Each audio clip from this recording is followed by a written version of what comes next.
pod bay doors, please, Hal. Hello, everybody. The pod bay doors are slightly open on our very first mini episode. I'm Jerry Dean Roberts, BarbChairCinema.com, sitting here talking to Doug Heller of TalkMovieMe.com. How are you today, sir? I'm doing all right. How are you doing today, Jerry? Doing fine. I had an idea. We're going to start today doing mini episodes. These are streams of consciousness. We talk a lot, like off mic, about just anything. So that's what this is. It's the opposite of Seinfeld. Instead of the show about nothing, this is going to be a show about anything. So how the heck are you today? I'm doing all right. I gotta tell you, I am really upset that Agnes Varda just died. Yeah. 90 years old, but one of the founding directors of the French New Wave. Yeah. Didn't you say, was it Godard that's still... Godard is still alive, and he would have been the first one to go as far as, if I were taking bets, I would have assumed that he would have been murdered in the 70s. He was very... His films were very, back in the 70s, were very politically charged. Mm-hmm.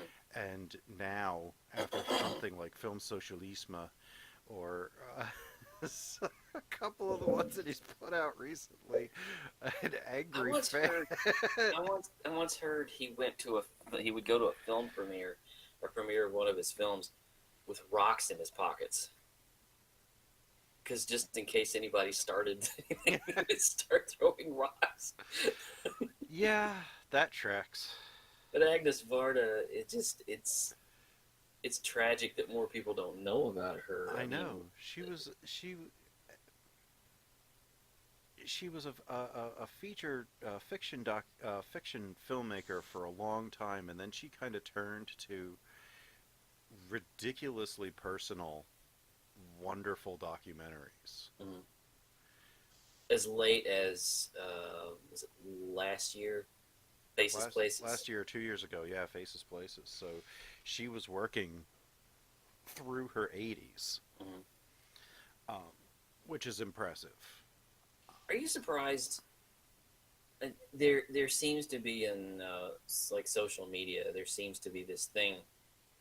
You get all these celebrities that are in their 90s, and we're like celebrating them, because I noticed yesterday there was a big article about Carl Reiner, because he just turned 97. Yeah, he's still going.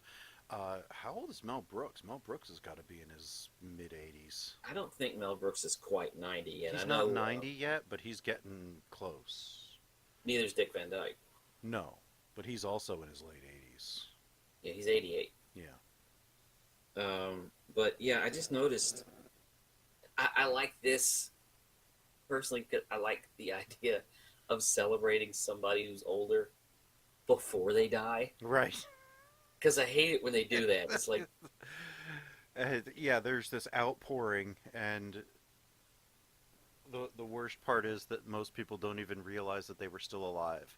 Yeah. Like, is Olivia de Havilland still alive, or did she just die? She is still living. She's still alive, so she is the same age as Kirk Douglas. Yeah, so she's 102. Yeah. The last surviving cast member of Gone with the Wind. Even the little girl is dead. Yeah. Wow. Yeah, I was looking up on Google. I was looking up Mel Brooks' age, and I love it when Google does this. It assumes what you're going to look for. For some reason, as I got to the M.E. and Mel, it all of a sudden it assumed I wanted to know how old Mel Gibson was.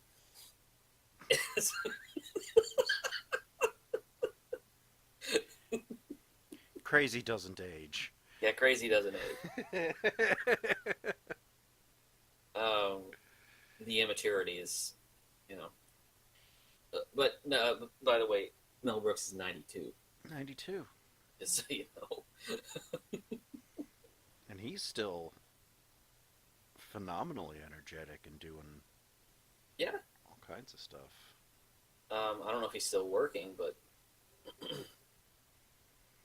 yeah, it's always interesting that they, because usually by the time they're about 60, we've forgotten about them. Hmm. When they stop working, we've forgotten about them, or they retire and they go into like Gene Hackman. They retire and you don't hear about them anymore. I don't know if we'll ever actually know if Gene Hackman is still alive or dead at Maybe any one of those given point. actors. You're one of those actors. They'll be like dead for a month, and then you'll hear about it. Right, right. Like I totally expect that from Gene Hackman and Sean Connery because you just hear nothing after they were like, yeah, we're not going to do anything anymore. They were gone.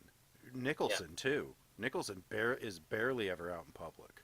Well, Nicholson is private anyway. Right, but he's even more so. I think he was having some health problems. He might have been. Jack Nicholson, um, the last film I think he made was Bucket List, Yeah, it's been a and while. and It's that's been a been a while. decade. Jack Nicholson's one of my favorite actors. I I mean, love just Jack Nicholson. I would be intimidated to stand in the same room. Okay. Well, because you're never really sure if he is as crazy as the characters that he has portrayed over the years. I think he probably is. He's probably pretty close. Yeah, So he's one of those that just seems kind of scary. yeah, yeah, and yeah, but he's one of those actors that I'm telling you, people are gonna be talking about him 500 years from now. Oh yeah, he's one of the best screen actors that has ever been. Mm, mm. Um, and not only is he a great actor, he's a great movie star too. Yeah, Which you can't. It's hard to be both. it's hard to be both. It's hard to be both. Uh, George Clooney every once in a while manages to be both. I actually have some respect for George I Clooney. love George Clooney. I know some people write him off, but No, I love him. I think he's genuinely almost always a good performer. and he's a good director too. He's a very good director. Although I think he needs to pick some better directorial projects. Yeah, Um, Good Night and Good Luck was spectacular. it was. Um, but Leatherheads and Confessions of a Dangerous Mind and uh, God, what was it? Suburbicon? Was that his newest one? That one just slipped away, didn't it? Yeah, It was. nobody did anything with that, and it had Matt Damon in it, Mhm. and like nobody that was almost like it didn't exist. Yeah. Uh, but there are people who like him and there are people who hate him, and I think it's largely because he's political. Oh, well, sure. That's a the more politically active somebody is, the more haters they tend to attract. Jane Fonda. Hmm. Yeah, well, Jane Fonda can't do anything without pissing people off. I really admire that about her. I mean, that's one of the things that I genuinely love about her. I mean, she's also a spectacular actress, but Well, she kind of grew out of the problems that the issues. I remember, I think it was sometime in the late '90s. Diane Sawyer was interviewing her, and she said, "Yeah," she said, "looking back on it, I might not have publicly said some of the things I said." hmm She said I probably would have been a little more cautious about what I said. She said, "But it was the '60s. hmm You said what you thought, and consequences be damned. she didn't say anything any more or less than anybody who was protesting the war at the time. Right, she just had a bigger platform. She was just in the spotlight, hmm and it was like she was a movie star, and so she was easier to peg with that, and I understand why people were upset, but Well, What because I even don't. at that point, she was barely even a movie star. I mean, she was just Hank Fonda's daughter. She had But been in a couple of films, but when well, she yeah. won the Oscar for Clute, that was all the focus. Hmm. And I mean, that was all anybody could talk about, not the performance, but the politics. The activism, yeah. And And then she won again for Coming Home. A lot of people don't realize that she won two Oscars. yeah, and there's she's some irony. She wins an Oscar for playing a woman who cares for Vietnam vets in hospitals. Yeah. I think she kind of took that part to kind of help maybe repair some of her image. Or work with John Voight, or because it was a good part, and it's a very good movie. It is. It is. I can't imagine really wanting to spend time with John Voight personally, but especially because my politics are more aligned with hers than Yeah, John Voight is very, very much antithetical to my worldview. but he's a good actor. Yeah, he was. He's not so much now, but Yeah, not so much anymore, but um, when I stopped paying attention to him after he couldn't even do Mission Impossible properly. mhm. I'm like, yeah, okay. You used Well, to he be kept playing really good, he but kept playing the same part over and over again. pretty much. You know, and I gets it's tired after a while. well, it's like watching Robert De Niro. It's like they're good. They're brilliant actors, but you watch as they get toward retirement age, they start just kind of taking anything. Yeah, De Niro's been probably the most, I think, tragic Mhm. because he went through that terrible midlife crisis in the 2000s, Yeah, starting with Meet the Parents, and really not coming out of it until that really wonderful Oscar nominated for the first time in forever performance in Silver Linings Playbook, hmm uh, which was probably his best performance since Casino. that was a movie a lot of people like more than I do. I have a real hard time I with liked David O. Silver Russell. Linings Playbook. Um, I've only seen it once, and it was in the theater, so I think I got wrapped up in it. I like David O. Russell a lot. He's hit and miss with me. I loved American Hustle. I had I love massive American Hustle too. problems. I had massive problems with Joy.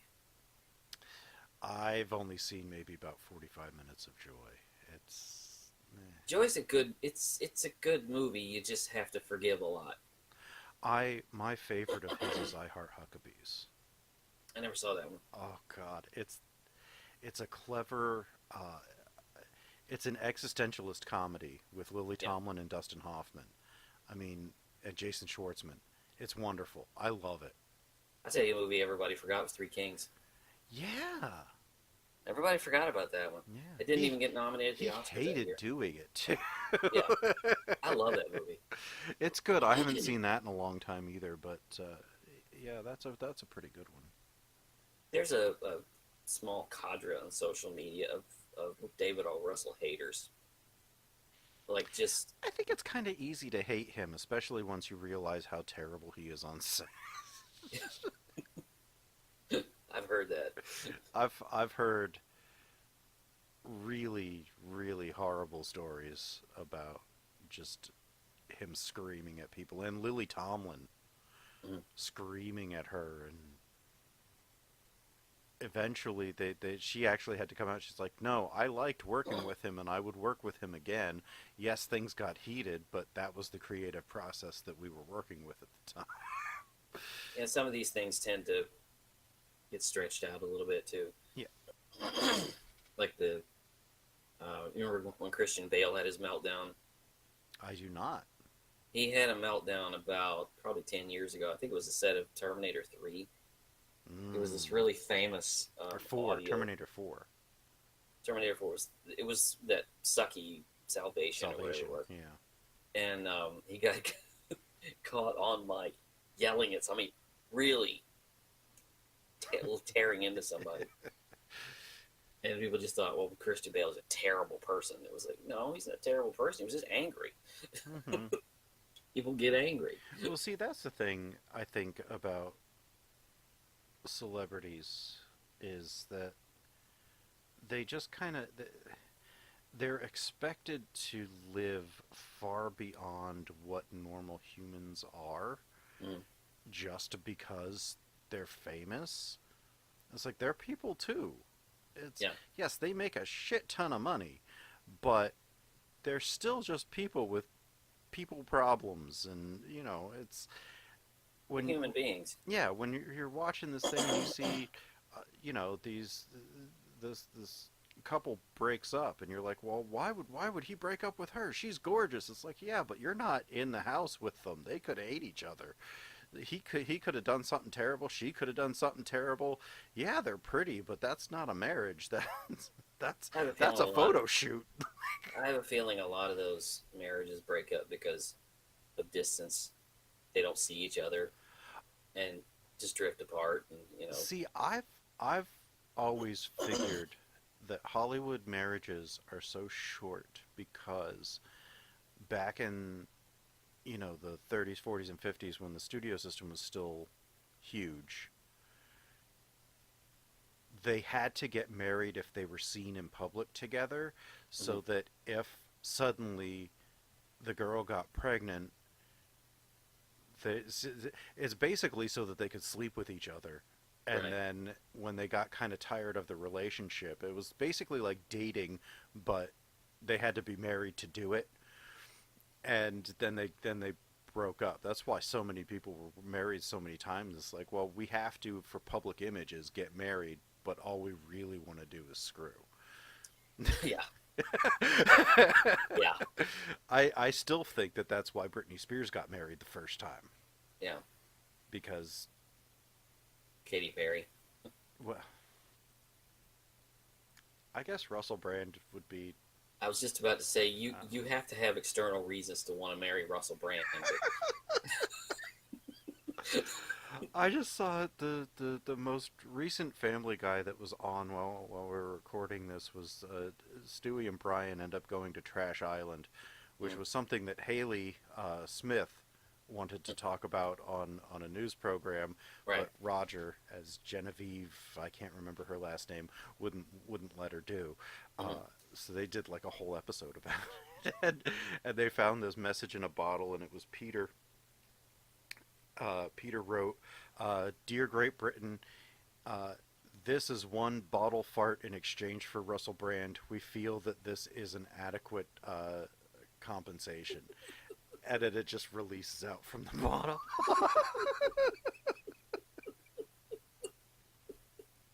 That's good. Yeah, but she was married to him for like 5 minutes. It was like just. Yeah.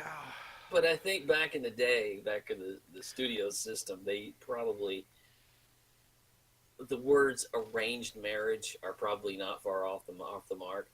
Yeah, You except for took these people had actually met each other beforehand. and thought, yes, I can spend the rest of my life with this person. Or I can spend a hot few minutes, I can just couple months with them. I can see what it's like. Yeah, yeah. You know, I've always had this weird idea that basically the Hollywood that Hollywood crowd tends to sometimes live by a whole different set of rules. Mm-hmm. Um, it's like this weird. It's like looking at ancient Rome. You know, Yeah. do what you want, just don't get caught doing it.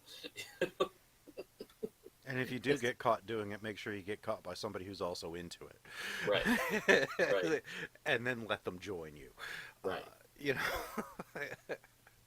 Just don't get caught by a journalist. Right. But anyway, I was just. I yeah, I would never make it as a. I don't know what kind of a celebrity would I be. Ugh, I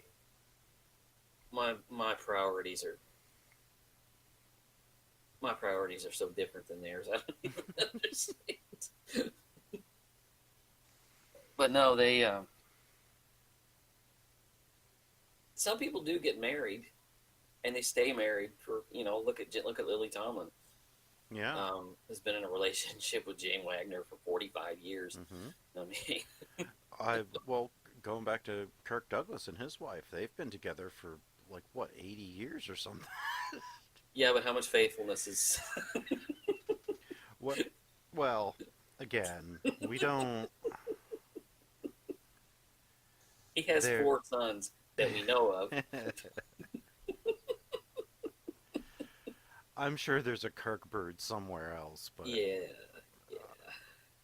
I can't imagine that he was all that faithful until maybe, the 70s or the 80s. Yeah. Stroke might have slowed him down a little bit. I think probably. Mm. That is, whenever they try, he's game to do just about anything even now, and he really shouldn't be. Mm. Like, it is so sad to watch. It's almost as sad as watching New Year's Rockin' Eve post stroke. I mean, that was horrifyingly sad. What I remember after Kirk Douglas had his stroke, he went on the Oscars, and it was a tribute to him. Mm-hmm. And he had his stroke, and you could see it had paralyzed part of his face, but he was still working through it. He was still talking. Right. He was still trying to go. The I the last wasn't the last movie he did with Michael and Michael's son called It runs in the It family. Runs in the Family. Yeah, like 2003. I never saw that. Yeah, I didn't either. I was working at Blockbuster at the time. I could have gotten it for free, and I just never got around to. Never bothered with it. And he made some movie where he was a diamond thief, I think. Oh yeah, I think it was called Diamonds Ugh. with um oh, Jenny McCarthy, Really? I think. Oh, I Yeah, forgot she had a movie career. briefly, Briefly. briefly before she signed on to anti-vaccination and vaccines cause autism, and then it turns out, like I even we read her book because our son has high functioning autism spectrum disorder, and this was back when he was first getting diagnosed when this book came out. But we read it and we tried a couple of things. Turns out he was misdiagnosed anyway. Yeah. Um, and she like went hard with this vaccination thing. Then the doctor was like, "Oh yeah, I like really fudged a whole lot of numbers to make this the way that I wanted it to be, Hmm. and all of it's junk science." Yeah. And he's been completely discredited, and there are still idiots out there going, "I don't want my kid to get autism. I'd rather have them die of the mumps." Yeah. And now Yeah. mumps, measles, and rubella are making a big old comeback. Thanks, anti-vax people. Yeah. Thanks, dumbasses. And on that note, I got a little heated on this. I think we're gonna wrap up our very first mini Our episode. very first mini episode. Stay So tuned for others. So we went for Agnes Varda to the anti-vax idiots. See, this is streams of consciousness. See? This is exactly what I wanted. Now, stay tuned for other mini episodes. I don't think we've worked out how frequent they're going to be, but they'll be as frequent as we can make them. If I don't choose it for Turkey Month, we are doing a mini episode on Green Book. He hates that movie. I hate that movie. I would be in a battle. I would be Khan versus Green Book, sitting there with a bloody hand, a bloody arm, doing my last ditch effort to destroy it, quoting Moby Dick. I spit my last breath at thee, kind of stuff, you know. as they leave if the his chest stage. had been a cannon, he would have shot his heart upon it. Like As they leave the stage with their Oscars, Doug is sitting there. No, you can't get away. I was so mad. The So stream of F mad. words that came up on my messenger thing one, I mean, it was unbelievable. So before we get too far into that, we're I gonna, was I was upset. So we'll yeah, talk about that another time. we thank you for sticking with us on our first mini episode. Um, Join us uh, for our regular episodes, which come out on Monday morning. Is that right? Monday morning? Yeah, Sunday night, Monday morning. And we appreciate your contributions. Check us out. We are at, where the heck are we? You can find all of our back episodes. I'll launch into my pitch now. You can find all of our back episodes at www.thepodbaydoorspodcast.wordpress.com. You can find us on Twitter at pod_bay, and you can throw a tip into our virtual tip jar at Patreon at pod_bay as well. I think that about wraps it up. 5 bay doors are closed. The mission has been completed.